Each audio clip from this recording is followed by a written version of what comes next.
fitr zakoti qodir bo'lgan har bir musulmon odam chiqaradi. Nima uchun? Ro'zani behuda gap va gunohlardan poklash uchun.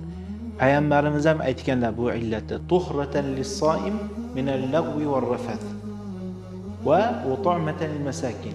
Miskinlarga ovqat bo'lish uchun. Xo'p, qaysi vaqt chiqarilgan afzal? O'zi aslida afzal hayitga ketishdan oldin chiqarishlik. Lekin bugun erta chiqarsiz ham bo'laveradi. Xo'p, nimadan chiqariladi? Afzali ashi yeyiladigan narsalardan chiqarishlik. Guruch, bug'doy, ba'zi joylarda mana grechka va hokazo shunga o'xshagan narsalar, yeyiladigan narsalardan.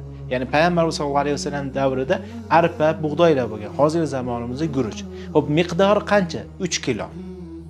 Xo'p, Imom Azam Abu Hanifa rahimahulloh mazhabida puldan ham chiqariladi, lekin jumhur ulamolar ovqatdan chiqariladi deyshadi. Pulda ham, ovqatda ham shu narsani vaqtida chiqarishga harakat qilaylik, xususan hayitdan oldin.